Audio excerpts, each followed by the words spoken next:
the Glen Armentor Law Corporation, where a fair settlement is no accident.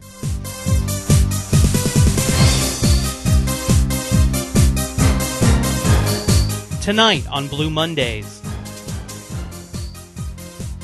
we take a look inside the Republican presidential debate, where it seems God does not care much for liars. Then we hear from President Bill Clinton as to why his wife should be our first female president. Then we close the show hearing from Senator Hillary Clinton herself. All this and more on this Blue Mondays for June 11th, 2007. Good evening and welcome to Blue Mondays. Blue Mondays is where we take a look at national, state, and local news through a progressive perspective. This is an all-new Blue Mondays for June 11th, 2007, and boy, we've got a jam-packed show for you. As always, though, first up, this week in the news. Republican debates. Boy, and we've got a lot going on. The Republicans just had their third debate, and boy, we were able to take a look at it, and some quite interesting things happened at this one. It was a little bit more lively than we're used to, I think. Rudy was twisting himself into a pretzel, in trying to get around. You know, he's the only, he's the leading, supposedly Republican. However, the base of the Republican Party are having problems with him because he does not support a woman's right to choose. So he's twisting himself into a pretzel. Well, most interestingly, Wolf Blitzer actually asked him the question, how does he feel about a local bishop there in New England actually making comments about him and his position against a woman's right to choose? Well, something interesting happens. God decides to take a hand in the matter and crack some lightning, which fritzes all of their microphones for a few seconds. Anyhow, here's the clip. Take a look. Catholic bishop in Rhode Island said some words about your position on abortion, suggesting that it was similar to Pontius Pilate's personal opposition to Jesus Christ's crucifixion, but allowing it to happen anyway. How does that make you feel when you hear words like that from a Catholic bishop? A Catholic bishop, any religion, issues of that's morals. The lightning that's having an effect on our system.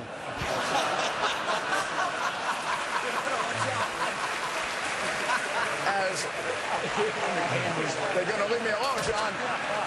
Well, I guess I'm here by myself. Look, for someone who went to parochial schools all his life, this is a very frightening thing that's happening right now. But the reality is I respect, the opinion of Catholic religious leaders of all kinds. Religion is very important to me. It's a very important part of my life. But ultimately, as I've been in public life most of my life and taken oaths of office to enforce the law, I've got to make the decisions that I think are the right ones in a country like ours. And my view on abortion is that it's wrong, but that ultimately government should not be enforcing that decision on a woman. That is my view. That I consult my religion, I consult my reading of the Constitution, I consult my views of what I think are important in a pluralistic society, and the reality that we have to respect the fact that there are people that are equally as religious, equally as moral, that make a different decision about this. Just too funny. He was getting ready to lie, and I think God said, no, you don't. So anyhow, it was just way too funny. More on the Republican debate. L. Scooter Libby was sentenced this past week to 30 months in jail for lying and obstructing justice. Republicans, though, in the debate, Republicans came out in favor of pardoning a convicted felon. That's right. I can't even, I have a hard time understanding this. These guys try and, again, twist themselves all up in a knot trying to justify this, especially Rudy Giuliani, who, interestingly enough, used to be a prosecutor. So he used to prosecute these sorts of crimes, and now he's coming in on the other side of things and saying, no, people should be allowed to lie to prosecutors. They should be allowed to lie to investigators. It seems like it's a complete and total circumventing of the justice system. It's unbelievable. Seems like if we elect this bunch of folks, well, we're going to get more of the same. More of the same. People, you can lie to the American people, you can lie to the investigators, you can lie to the FBI, it's all fine with them. Anyhow, take a look at the clip from the presidential debate. And I'm going to go down the rest of the group and let everybody just tell me yes or no. Would you pardon Scooter Libby? No. No, I'm steeped in the law. I wouldn't do that. No, not without reading the transcript. Not without reading the transcript. He's going through an appeal process. We've got to see what happens here. I think the sentence was way out of line. I mean, the sentence was grossly excessive in a situation in which, at the beginning, the prosecutor knew who the leak was. So yes or no, would you pardon And he knew a crime wasn't committed. I recommended over 1,000 pardons to President Reagan when I was Associate Attorney General. I would see if it fit the criteria for pardon. I'd wait for the appeal. I think what the judge did today argues more in favor of a pardon because this is excessive punishment. All right. When you consider, I've prosecuted 5,000 cases. Trying to get a yes or here. no. Well, this is a very important issue. This is a very, very important. A man's life is at stake. And the reality is, this is an incomprehensible situation. They knew who the leak was, and ultimately, there was no underlying crime involved. This is one of those situations where I go back to my record as governor. I didn't pardon anybody as governor because I didn't want to overturn a jury. But in this case, you have a prosecutor who clearly abused prosecutorial discretion by going after somebody when he already knew that the source of the leak was Richard Armitage. He'd been told that, so he wanted a political vendetta. Yes? It's worth looking at that. I will study it very closely if I'm lucky enough to be president, and I'd keep that option open. Senator? Yes. The basic crime here didn't happen. What they were saying was that the identity of an agent was revealed, but that agent has to be in the field for that to be a crime. That didn't occur. These guys are just too much. But you heard it here. It's okay to lie to the government investigators. That is if you are Sam Brownback, Rudy Giuliani, or Mitt Romney. It's quite okay with them. In more headlines with the Republican debate, it seems, well, this is almost an unbelievable turn of events. Columnist and author Eric Alterman is arrested at the Republican CNN debate. Why, you ask? Well, pretty much because he works for The Nation magazine and he's a regular columnist on Media Matters.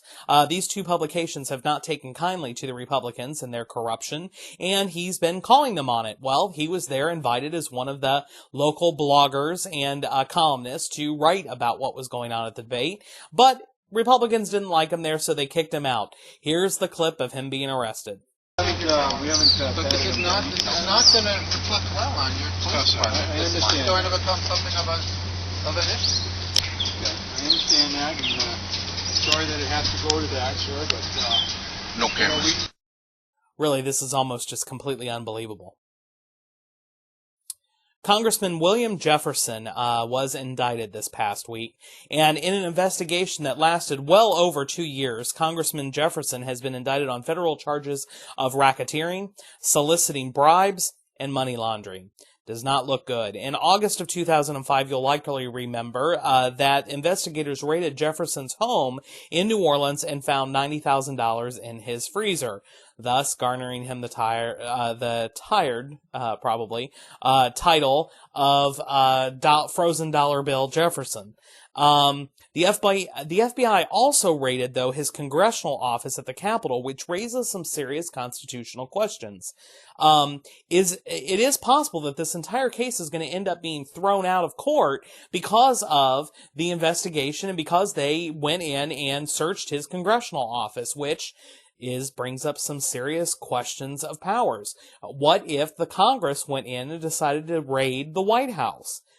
Can they do that? What if the White House decided to go in and raid the Supreme Court justices?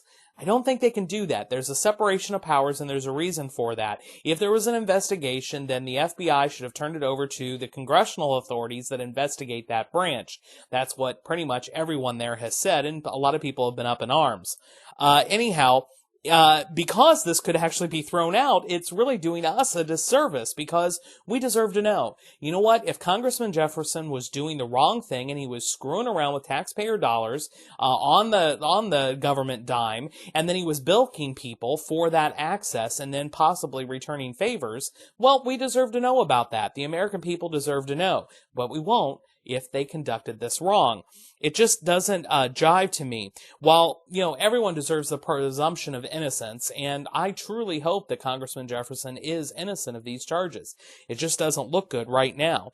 But you have to ask the question, with him being a Democrat, the only Democrat that has been under investigation, well, there's a whole laundry list of all the Republicans that have actually now gone to jail in some cases.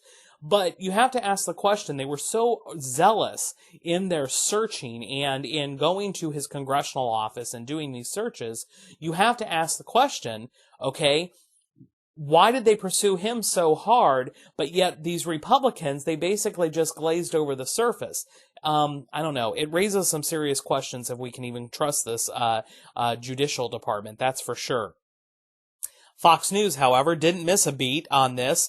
Funny how, they hardly covered at all, the investigations into Cunningham and, the SEC, possible SEC violations by Senator Frist last year, and all of the other, investigations that have been going on. It's funny how they hardly covered that at all, but immediately they're on top of the Bill Jefferson thing. In this clip, you will actually see that, again, in their rush, to cover this, they get it wrong. Take a look. Hi, this is Josh Marshall from TPM Media. It's Monday, June 4th, 2007. A few weeks ago, we showed you a clip from Fox News Channel about voter fraud, and the background footage, all the background footage they showed during that segment happened to be of African-American voters. Now, we have another clip we want to show you today. As you know, Congressman Bill Jefferson from the 2nd District of Louisiana was indicted today on 16 counts of public corruption. Here's the clip of Fox News Channel announcing Jefferson's indictment. Take a look. Later this afternoon, we are expecting that he will be indicted. It is currently being presented before a federal grand jury. We are told that there are likely to be 16 counts leveled against him, one of the more expansive public corruption cases that we have seen in recent years. For example, the Duke Cunningham case, which we all may remember, that was 7 or 8 counts. So it appears that while we've been wondering why the FBI was not moving more quickly on this, why the Justice Department... Okay, now wait a second. Now, you see that African-American congressman, the camera is following around. You saw a moment ago that someone holding up a sign telling someone to resign. The problem is, that's not Bill Jefferson, that's John Conyers. He's the chairman of the House Judiciary Committee, and where they are is at Alberto Gonzalez's recent testimony. The sign is someone telling Gonzalez to resign. Okay, now in case you have any questions that the person they're focusing on is John Conyers, you see a little more coming up right here. A variety of bribery charges and likely to include charges of honest services fraud, which is a catch-all phrase often used by federal officials in such cases. That's the latest information from Washington. Back to you. All right, Brian Wilson, thank you very much. Fox News can't even get this right. Constantly, they're always race baiting, and they're doing these terrible things on TV to try and slant. Fox News has never been impartial. It's never been fair, and it's surely never been balanced. I'm hoping that we start paying attention. A special thanks go out to our producer, Richard Warren, for catching this for us and pointing us to it on the internet. We greatly thank you, Richard, and we hope to see you back here on camera soon. In our clip of the week, Jon Stewart has Congressman Ron Paul, a Republican candidate for the presidency, and seemingly the only Republican not to drink the Bush Kool-Aid. Well, he has him on, and here's a really funny clip on Jon Stewart actually giving Congressman Ron Paul some pointers for the upcoming debate. Take a look. You got a debate coming up. That's right. Tomorrow is a big debate. Anything you're going to throw out there? Any insight into the other candidates you can share? Is there anybody you find just unbelievably distasteful? Well, ideas. I find some of their ideas very distasteful. You literally say, like, don't make my podium next to that guy. No, I haven't said that yet. But I think what I'd like... this Romney cat, has he talked to you? Yeah, he said hello once. He did? Yeah, he did. I don't go for him. He strikes me as the Republican John Kerry in the sense of this sort of aristocratic bearing, but playing the game of like, hey, look at me, I'm hunting, I'm drinking coffee. Huh? Yeah, but he's on top of the polls. What does that mean? What do you think that means? That means I have to work hard and get my supporters out there and do a good job. Here's what I'm going to do for you. Okay. Very quickly, I'm going to give you a couple of zingers for these guys for tomorrow. So when you're out there with, okay, here you go. Here's a good one here for, let's go with Giuliani. Hey, you love the war on terror so much, why don't you marry it? Oh, wait. You'd probably then just divorce it a couple of years later. Okay. Here's one.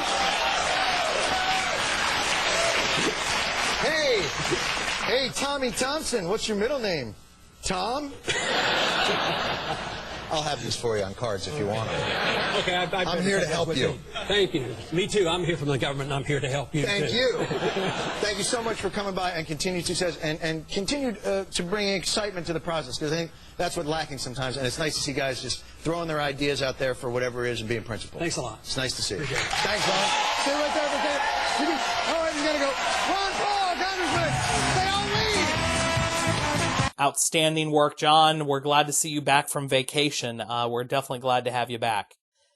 And that is your progressive news for this week. You want to check us out online at youtube.com/AOC Blue Mondays.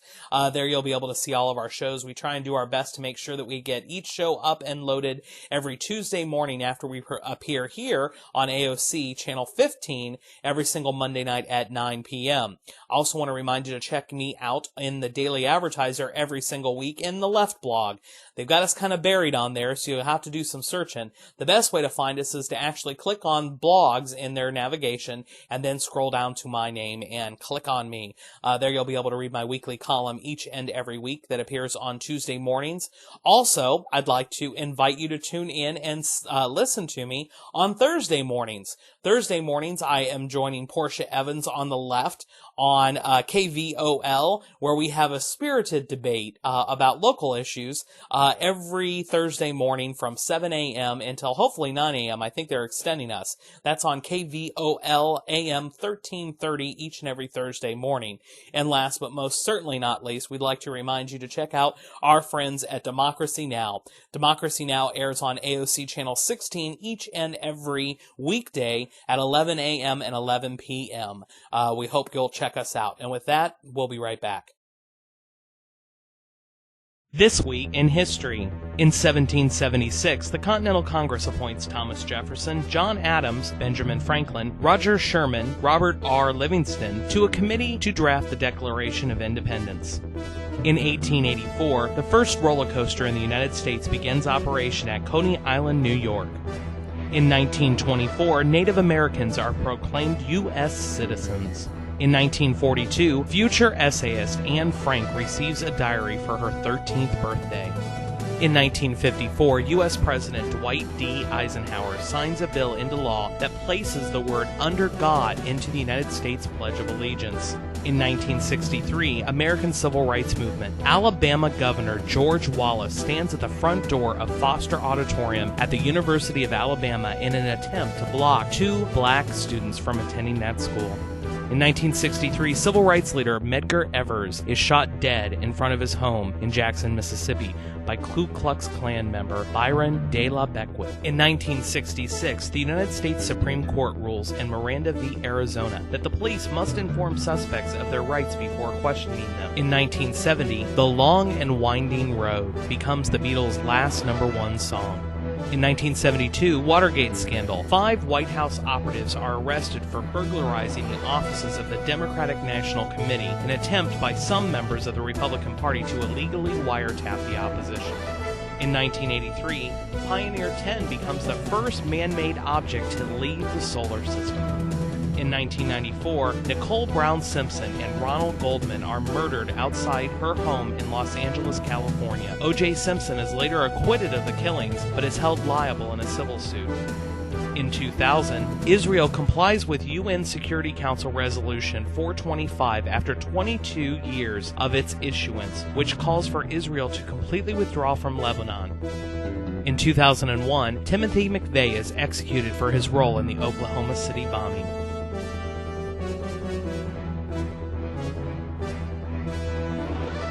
Celebrating birthdays this week: Jim Nabors, Marla Gibbs, Gene Wilder, Steny Hoyer, U.S. House Majority Leader, Barry Manilow, Malcolm McDowell, Donald Trump, Joe Piscopo, Tim Allen, James Belushi, Laurie Metcalf, Timothy Busfield, Hugh Laurie, Boy George, Ali Sheedy, Greg Kinnear, Helen Hunt, Courtney Cox Arquette, Leah Remini, and Neil Patrick Harris. This has been a look back at history for the week of June 11th through 17th. This Week in History is brought to you by Blue Mondays. Blue Mondays is on each and every Monday night at 9 p.m. on AOC Channel 15. Blue Mondays, your weekly progressive voice in Acadiana. Words have power, the power to express love, happiness, and joy. They also have the power to heal. When you use words that demean a person because of their sexual orientation, race, or gender, you send a message of hate, a very powerful message. But we all have the power to demand better from one another and ourselves. We have the power to heal and change the world with the words we use.